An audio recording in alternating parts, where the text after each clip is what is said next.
So for our project, we have beacons which connect to a gateway device, which in our case is a Raspberry Pi.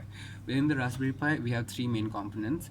First is the BLE interpreter, which basically consumes the raw Bluetooth packets from the beacon data and parses it into JSON objects. This JSON objects is then sent to data aggregator, which aggregates data over a period from all the beacons, surrounding beacons, over a period of time, and sends it to a data publisher. Data publisher then pushes this data to the broker, and to which the database MQTT interface is subscribed to. Initially, the interface is subscribed to a presence topic, to which whenever a Raspberry Pi boots up, it publishes to a presence topic, and the MQTT interface then subscribes to a topic specific to that Raspberry Pi. Now, to show a demo for this, initially our presence topic just has a server running.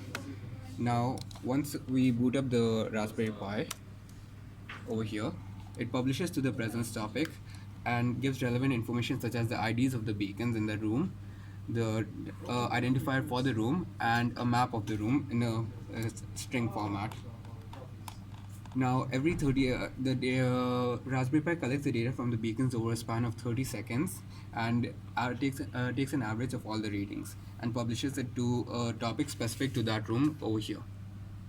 So one is the identifier for that specific room, and the data from the Raspberry Pi is published to that specific topic. Now, so the beacon data is then published to the broker to that specific topic and has the data from each individual beacons and identifier for the room from which the beacon data came from, and additionally an average values. Now this data is consumed by the interface and then stored on the database for a document specific to that room.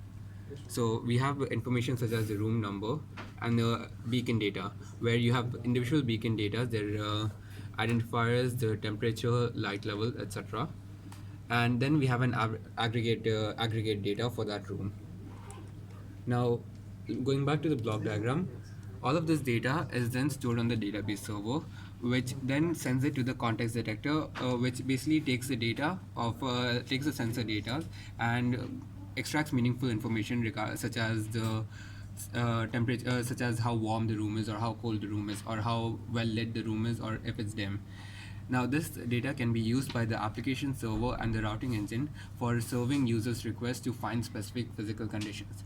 For example, if the user wants to look for a room which is well lit and is warm, he can specify these in the search profiler component shown here and send a request to find a room with these specifications. The server will then look through the rooms that are available and give the closest match to the user.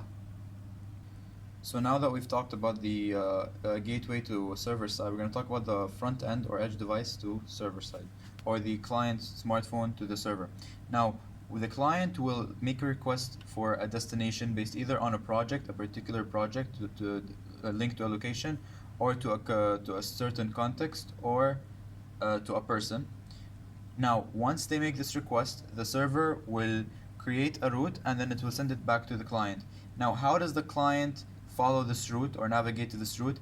That happens using the beacon data and the beacon's position, using the signal strength that the beacon provides. We're going to show now how this works on the actual application interface.